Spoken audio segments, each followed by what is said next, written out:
Կարևոր է իմանալ է, որ ընթացքում մենք խոսում ենք տարբեր իրավական գործընթացների եւ օրենքների փոփոխությունների մասին, որոնց ազդեցությունը Հայաստանի Հանրապետության քաղաքացու վրա կարևոր է եւ նրա իրավունքների իրացման տեսանկյունից ներկայացնում ենք որոշակի տվյալներ։ Այսօր հենց նմանատիպ նպատակով մեր տաղավարում հյուրընկալել ենք Վահագն Դալաքյանին, կատարողական վարույթի մասին Հայաստանի Հանրապետության օրենքի հիմնական հեղինակ եւ փաստաբան։ Բարև ձեզ։ Բարև ձեզ։ Շնորհակալ եմ պարոն Դալաքյան մեր հրավերն ընդունելու համար։ Այս օրերին մենք բազմաթիվ զանգեր ենք ստացել քաղաքացիներից, ովքեր գիտեն, որ նոր օրենք է մշակվել, նոր օրենք է ընդունվել եւ այդ դրույթներն արդեն սկսել են տարածվել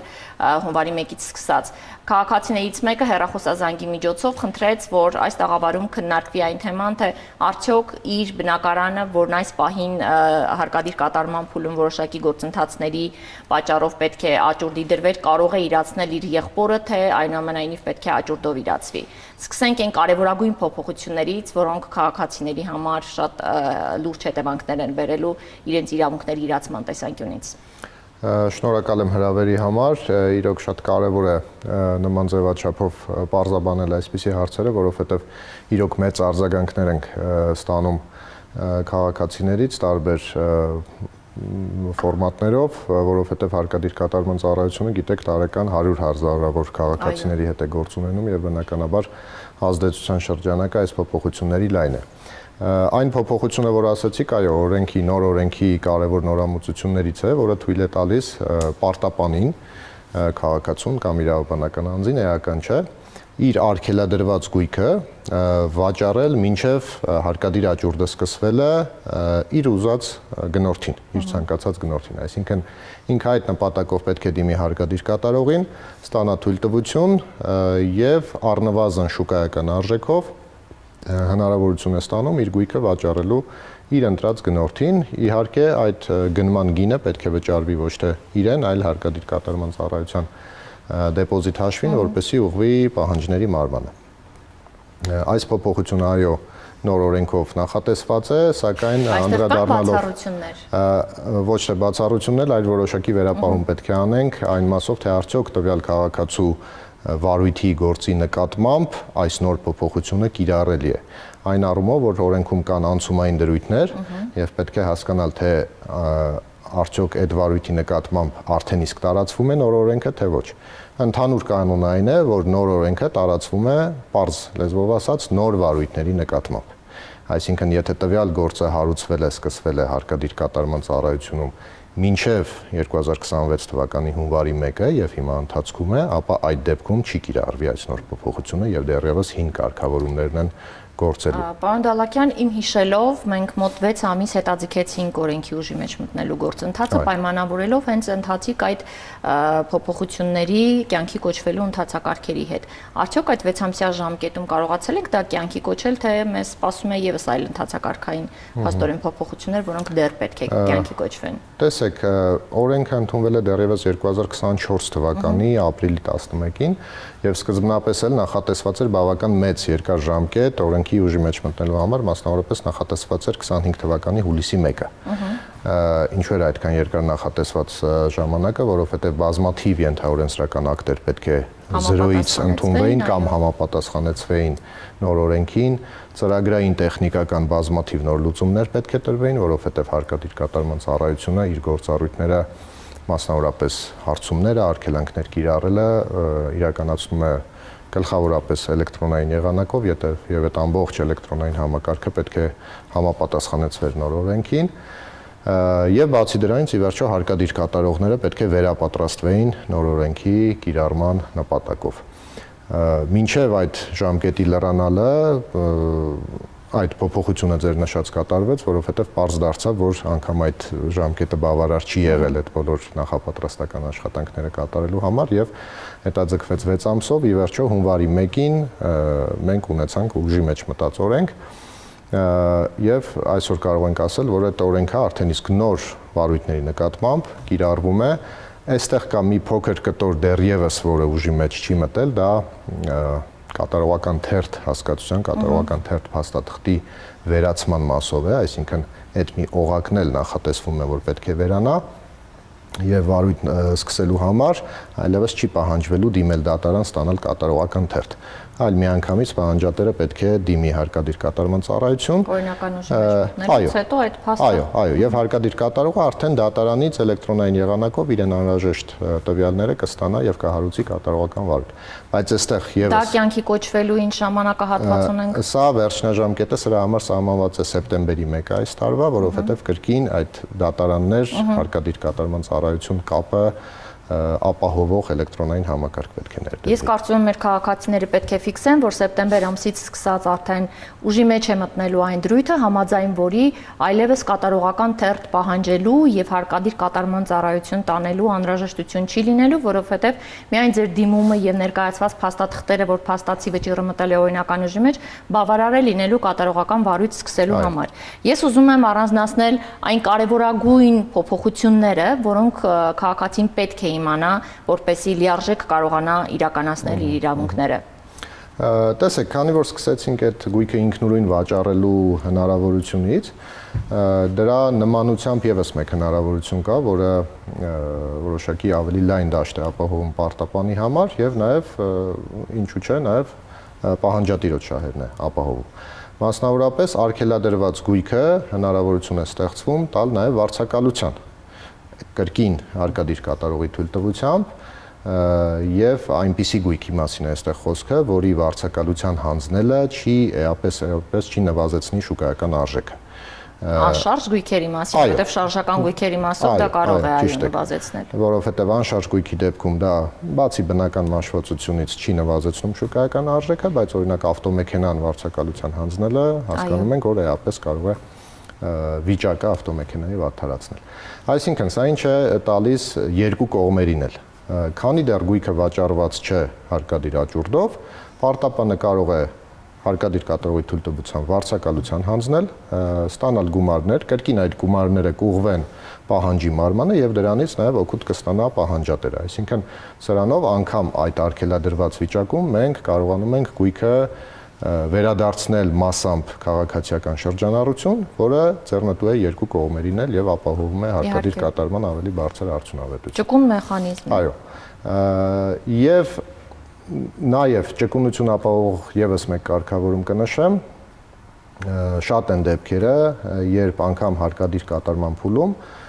պարտապանը պահանջատիրոջից խնդրում է իրեն տրամադրել ժամանակացույց, որով ինքը պատրաստ է մարել պարտքը, անգամ պատրաստ է, չգիտեմ, օրինակ պարտքի կեսը միանավակ վճարել, մնացած կեսի համար խնդրում է 6 ամիս կամ 1 տարի ժամանակացույց։ Որպես օրինակ, հիմա նշենք, որ 200,000-ը չգերազանցող գումարի մասով քաղաքացին փաստացի կարող է նման խնդրանքով դիմել հարկադիր կատարման ծառայությունից, այս փոփոխությունով ինչ է նախատեսվում։ Նախատեսվում է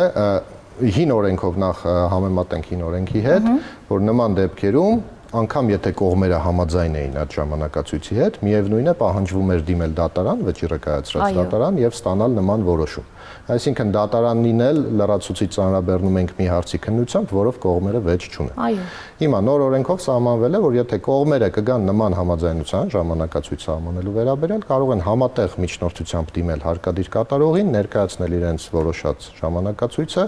եւ հարկադիր կատարողը արդեն այդ ժամանակացույցին համապատասխան կիրականացնի իր կատարողական գործողությունները։ Կան հետևանքներ ժամանակացույցին համապատասխան վճարումներ չիրականացնելու պարագայում ինչ կարող է լինել։ Բնականաբար, եւ դա կողմերն էլ կարող են իրենց համատեղ միջնորդությամբ նշել, որ որևէ խախտման դեպքում կամ կողմերը կարող են նշել, ենթադրենք 2 շաբաթ եւ ավել խախտման դեպքում։ Այսինքն ըստ էության համաձայնագիր է կազմվում, որն իր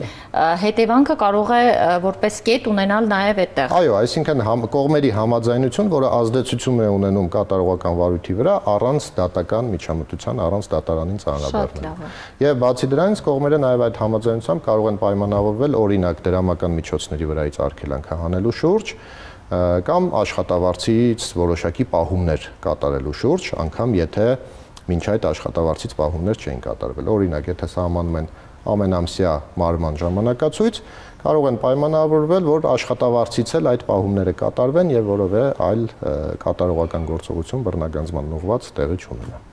Շատ լավ, քանի որ մենք այսօր գլխավոր թողարկման ժամանակ խոսեցինք խնամակալության հարցից երեխաների հետ կապված եւ մենք գիտենք, որ շատ ժամանակ հենց հարկադիր կատարման ծառայության միջոցով են տեսակցությունները կազմակերպվում կամ երեխային բնակության վայր տեղափոխելու գործընթացն է կազմակերպվում հարկադիր կատարման ծառայության միջոցով։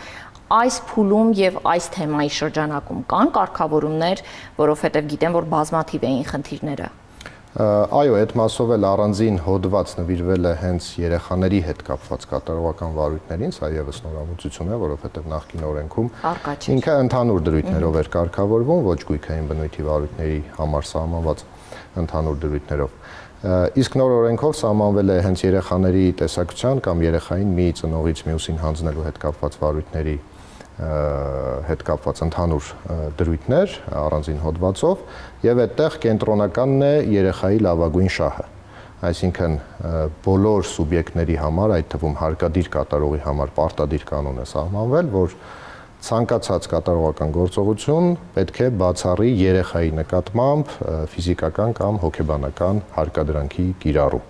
Այսինքն սա իմպերատիվ կանոն է եւ սրանից որևէ շեղում չի թույլատրվում։ Բայց մյուս կողմից մենք ունենք բնականաբար նաեւ օրինական ուժի մեջ մտած դատական ակտ, որը պետք է կատարվի, արդարադատության անբաժանելի մասն է վերջի վերջը հանդիսանում հենց վերջին փուլը հարկադիր կատարման։ Բայց այստեղ ինչու՞մ է իրավիճակի առանձնահատկությունը, որ դատական ակտը ենթադրենք կարող է կայացված լինել 5 տարի առաջ, դատարանը այո, գործի քննության ժամանակ հաշվի առել է, միգուցե նաեւ լսել է երեխային, հոգեբանի է ներգրավել եւ այլն, բայց սա դինամիկ զարգացող իրավիճակ է եւ այդ ընթացքում երեխայի հոգեբանական իրավիճակն էլ կարող է փոխվել տարբեր ազդեցությունների տակ, բայց դա արդեն իրավական դաշտից դուրս է եւ հարկադիր կատարողի հսկողությունից դուրս է եւ ամեն դեպքում հարկադիր կատարողը ցանկացած իրավիճակում պետք է բացառի երեխայի նկատմամբ հարկադրանքի կիրառում, այսինքն պետք է հաշվի առնենք, որ այստեղ պարտապանը բնականաբար ոչ թե երեխան է, այլ ծնողներից մեկը, ենթադրենք կամ այլ ազգականը, պարտապանի նկատմամբ այո կարող է կիրառվել հարկադրանք, բայց երեխայի նկատմամբ չի կարող եւ անհրաժեշտության դեպքում հարկադիր կատարողն էլ պետք է ներգրավի մանկավարժ փորձագետի, որը պետք է փորձի աշխատանք տանել երեխայի հետ եւ նաեւ տա եզրակացություն հարկադիր կատարողին հետագա կատարողական գործողությունների առումով։ Նաև նշեմ, որ նշված հոդվածի հիման վրա ընդունվել է նաև ենթաօրենսդրական ակտ արդարադատության նախարարի հրամանի տեսքով, որը մանրամասն արդեն շատ ավելի մանրամասն կարգավորումներ է տալիս երեխաների հետ կապված վարույթի ընթացակարգի, այդ ընթացքում գաղտնիության ռեժիմի պահպանման, երեխաների իրավունքների պաշտպանության։ Իրականում սա շատ կարևոր փոփոխություն է եւ շատ կարևոր մեխանիզմ, որովհետեւ հարկադիր կատարման փուլում հենց այս խնդրի հետ կապված բազմաթիվ են բաց թողումները, որոնք բարձրաձայնվել են մեր հաղորդման շրջանակում, ներկայացրել ենք բազմաթիվ խնդիրներ, այլ նշում եք, որ գրեթե 5 տարի հնարավոր չի եղել, հա, երեխային կամ 5 տարի անցել է դատական ակտից, այդ 5 տարիների ընթացքում փաստացի հնարավոր է արձանագրել մի իրավիճակ, երբ հարկադիր կատարման ծառայությունը տեսնելով երեխայի հոգեբանական վիճակը պարզապես չի կարողացել մի ծնողից տալ մյուս ծնողին, որով որ դատական ակտը սահմանում է, ու արդյունքում այո մենք ունենում ենք իրավիճակ, երբ բազմաթիվ դատական ակտեր այդպես էլ մնում են թղթի վրա գրված եւ չեն կատարվում։ Հուսամ, որ այս փոփոխությունները կբերեն լուրջ հետևանքների եւ կկատարվեն դատական ակտերը։ Եվ ներողություն կապելով նախորդ հարցի հետ, այստեղ եւս այդ ճկունությունը կարող է ապահովել հենց երեխաների հետ կապված վարույթներով, այսինքն օրինակ սահմանվել է տեսակցության որոշակի կարգ, բայց ժամանակի ընթացքում այդ տեսակցության կարգը սկսել է չհամապատասխանել կողմերի կարիքներին, կողմերի շահերին։ Նախկին օրենսդրության պայմաններում իրենք ստիպված էին կրկին դիմել դատարան, ստանալ նոր կարգ, վերանայել նախկին դատական ակտը եւ այլն, իսկ նախորդ մեր քննարկած կարգավորման կոնտեքստում, այսինքն դա վերաբերում է ոչ միայն դրամական, այլ նաեւ ոչ դրամական պահանջներին, կողմերը եթե ունեն համաձայնություն, կարող են սահմանել նոր կարգ, տեսակցությունների նոր կարգ, նոր, չգիտեմ, ժամանակացույց եւ այլն, կրկին առանց դատարան դիմելու, առանց ժամանակ կորցնելու, դիմել հարկադիր կատարողին եւ վարույթը շարունակել իրենց համաձայնեցրած կարգով։ Շատ լավ։ Ես նկատել եմ, որ օրենքում կան խրախուսող նորմեր։ Մի փոքր ուզում եմ անդրադարձ կատարել դրանց։ Ինչով են խրախուսում քաղաքացուն պարտավորությունը ճիշտ ժամանակին կատարելու համար։ Այստեղ եթե վերադառնանք կրկին դրամական պահանջներին, տնտեսական բնույթի խթաններ են ըստ էության ներդրվել եւ դա էլ կարևոր նպատակներից է օրենքի, ի վերջո անգամ հարկադիր կատարման փուլում խթանել պարտապանին ինքնուրույն կատարել պարտավորությունը։ Ինչու՞մ է կայանում այդ տնտեսական խթանը, դա կատարողական ծախսերի հատուցման մեխանիզմի մեջ է։ Նախկին օրենսդրությամբ ֆիքսված 1% կար 5% բռնագանձված գումարից, անկախ նրանից, թե որ փուլում այդ բռնագանձումը տեղի կունենա։ Այսինքն հենց կատարողական վարույթը հարուցվեց, պարտապանը գիտի, որ իր պարտքին փաստացի ավելացավ եւս 5% եւ արդեն վաղը կվճարի, թե 3 ամիս անց կվճարի, միևնույն է այդ 5%-ն է ավելանալու։ Նոր օրենքով տարբերակված չափեր են սահմանվել եւ այդ տարբերակված չափերը կատարողական վարույթի ավելի վաղ փուլում վճարելու կամ բռնագանձելու դեպքում ավելի ցածր կատարողական ծախսի վճարի չափ են սահմանում։ Մասնավորապես, եթե առաջին 2 շաբաթվա ընթացքում վճարվի կամ բանկային հաշիվներից օրինակ բռնագանձվի, ապա այդ վճարի չափը կլինի ընդամենը 2%։ Եթե դրանից հետո 2 շաբաթ լրանալուց հետո նույնը տեղի ունենա, ապա կլինի 4%, ելի նախկին 5%-ից ցածր, եւ միայն այն դեպքում, երբ այդ ամբողջ ընթացքում պարտապանը չվճարի եւ գործը հասնի աճուրդի, հարկադիր աճուրդի եւ աճուրդով գույքը իրացվի, այդ դեպքում կլինի արդեն ավելի բարձր չափ, կլինի 10% ստացված գումարից։ Այսինքն այս տարբերակված մեխանիզմով կրկին քաղաքացուն կամ իրավաբանական անձին գործողություններ անելու հնարավորություն է տրվում։ Նաև ոնց որ մեսիջ ենք տալիս, որ եթե դու ավելի շուտ ակտիվություն ցուցաբերես, գործընթացից դուրս կգաս ավելի նվազ կորուստներով։ Շատ լավ, պարոն Դալաքյան, ամփոփելով ուզում եմ լրացնել, փոխլրացնել, թե կան այլ փոփոխություններ, որոնք այս պահին կարևոր են բարձրաձայնել եւ կարևոր է քաղաքացիների համար իմանալ։ Եվս մեկ փոփոխության մասին կուզեի նշել, դա էլի շատ տարածված իրավիճակ է, երբ արգելադրվում է եւ բռնագանձման ենթակա է ընդհանուր սեփականությունում պարտապանի բաժին, այսինքն օրինակ բնակարանում կամ հողամասում պարտապանը միանձնյա սեփականատեր չէ, այլ կան նաև համասեփականատերեր, որպես կանոն իր ընտանիքի անդամներ, կամ դա ընդհանուր համատեղ սեփականություն է, ամուսինների ընդհանուր համատեղ սեփականություն է։ Այդ դեպքում նախկին օրենսդրությամբ հարկադիր կատարողը արգելադրում էր գույքը, բայց հետագա գործողություններ չէր անում, այլ առաջարկում էր պահանջատիրոջը լրացուցիչ հայց ներկայացնել դատարան, որպեսզի այդ բաժինը բնականաբար առանձնացվի կամ ընդհանուր գույքը վաճառվի ըստ դատարանի վճռի եւ գումարը բաշխվի համասեփականատերերի միջև։ Այստեղ մեր քաղաքացիներին, մեզ լսողներին կխնդրեի ուշադիր լինել, որ նոր օրենքով այս գործընթացը տեղափոխվել է արդեն կատարողական վարույթի շրջանակ եւ այդ ամբողջ գործընթացը իրականացնելու է հարկադիր կատարողը, այսինքն գնահատել արդյոք հնարավոր է բնեղենով առանձնացնել թե ոչ, հնարավոր լինելու դեպքում առանձնացնում է իր որոշմամբ եւ դա ենթակա է պետական գրանցման անշարժ գույքի դեպքում, իսկ եթե ոչ, ապա արդեն ընդհանուր գույքն է իրացնում, իհարկե ապահովելով նաեւ համասեփականատերերի գնման նախապատվության իրավունքը։ Այսինքն այստեղ պետք է ուշադիր լինել, որ արդեն հարկադիր կատարողը ունի նման իրավասություն եւ կատարողական վարույթի շրջանակներում այդ գործողությունները կարող են կատարվել։ Շատ կարեւոր է այս փուլում հասկանալ, երբ օրինակ բաժինն առանձնացնելու հայցապահանջ է ներկայացվում, բնականաբար նշանակվում են փորձաքննություններ, որպեսզի հնարավոր լինի հասկանալ արդյոք բնեղենով հնարավոր է առանձնացնել թե ոչ, շուկայական արժեքի որոշում եւ այլն։ Այս գործընթացները փաստացի ապահովվում է հարկադիր կատարման այո, ըստ էության նույն իրավունքները, պարզապես այստեղ ընթացակարգն է փոխվել, նույն իրավունքները կողմերը պահպանում են, բայց դա կարող են իրականացնել կատարողական վարույթի շրջանակներում եւ այս փոփոխությունը թույլ է տալիս կրկին բարձրացնել արդյունավետությունը գործընթացի, կրճատել ժամանակը, բեռնաթափել դատարաններին եւ ի վերջո նաեւ շատ կարեւոր բան խուսափել իրավական կազուսներից, որովհետեւ այդ նույն հայցը կարող են ներկայացնել մի քանի պահանջատերեր եւ ունենալ տարբեր իրար հակասող վճիռներ, որը ըստ էության անլուծելի իրավիճակների կարող էր բերել։ Այս դեպքում արդեն գործընթացը կենտրոնացվում է հարկադիր կատարողի մոտ, բնականաբար այս կամ այն հարցի հետ, հարկադիր կատարողի այս կամ այն որոշման հետ անհամաձայնության դեպքում կողմերը պահպանում են իրավունքը վիճարկել հարկադիր կատարողի որոշումները, այդ թվում դատական կարգով վարչական դատարանում։ Կարող ենք հետևություն անել, որ այսուհետ նմանատիպ վեճերը դատական ատյաններում չեն քննվելու եւ դատարանները վերադարձնելու են փաստորեն ասելով, որ հարկադիր կատարման ծառայություն պետք է ներկայացվեն այս պահանջները։ Հետաքրքիր ու ակտուալ հարց եք տալիս, որովհետեւ հենց այս պահին այդ հարցը քննարկվում է դատարաններում։ Այստեղ էլի անցումային դրույթների հետ գործ ունենք, այսինքն նախկինում ներկայացված հայցերը մինչև հունվարի 1-ը ներկայացված հայցերը դեռևս գտնվում են դատարանների վարույթներում եւ դատարանները այս մասով առնվազն ինֆորմացիայով չեն կարճել գործերը եւ շարունակում են քննել։ Այստեղ ավելի շատ խնդիրը վերաբերում է նոր ներկայացված հայցերին, բայց հին վարույթներով։ Այդտեղ արդեն մենք ունենք դեպքեր, երբ առաջին ատյանի դատարանները մերժել են վարույթ ընդունել, նշելով, որ դուք արդեն հնարավորություն ունեք գնալ թեկուզ հին կատարողական վարույթը վերսկսել ու դիմում ներկայացնել եւ կիրառել նոր ընթացակարգը, բայց նաեւ ունենք նման որոշումների բողոքարկում որոշ գործերով եւ վերաքննիչ դատարանը դեռևս որոշում չունի։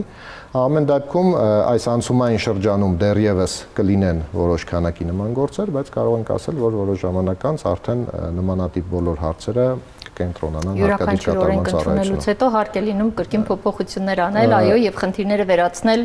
Ոչ թե այստեղ փոփոխություններ անելու, այլ անցումային շրջանը անցնելու եւ արդեն այդ հին վարույթների բանը հետքը կորցնելու եւ արդեն այս մասով գուցե, բայց վստահ եմ, որ պրակտիկ գործունեություն ցույց կտա, որ վեր կհանվեն նաեւ խնդիրներ, որոնք եւս գուցե ստանան կարգավորումներ։ Համենայն դեպս այս պահին պետք է արձանագրենք, որ ճկուն մեխանիզմներ առկա են եւ իօքուտ Հայաստանի Հանրապետության քաղաքացու գործող մեխանիզմներ են առկա, ինչը ողջունելի է։ Ամփոփելով ձեր վերջնական խոսքը ներկայացրեք մեր քաղաքացիներին եւ հորդորը նրանց նմանատիպ իրավիճակում հայտնվելու դեպքում։ Կրկնեմ, որ այս ոլորտը շատ մեծ թվով քաղաքացիների, բիզնեսների, իրավաբանական անձանց վերաբերող ոլորտ է եւ կարեւոր է այս ոլորտի հետ կապված թեկուզ ընդհանուր իրազեկվածությունը, իրավագիտակցությունը եւ հորդորը ամեն դեպքում այն է, որ չհասցնեն գործը հարկադիր կատարման, փորձեն ամեն դեպքում անգամ վեճերի դեպքում դրանք հարթել բանակցությունների միջոցով, համաձայնության միջոցով, բայց անգամ հարկադիր կատարման փուլում մենք տեսանք քննարկեցինք, որ այդ համաձայնության հնարավորությունները կան եւ ընդլայնվել են։ Կարելի է կատարել անգամ այդ փուլում։ Շնորհակալ եմ ձեզ մեր հրավերն ընդունելու համար եւ այսչափ կարեւոր տեղեկատվությամբ մեզ հետ կիսվելու համար։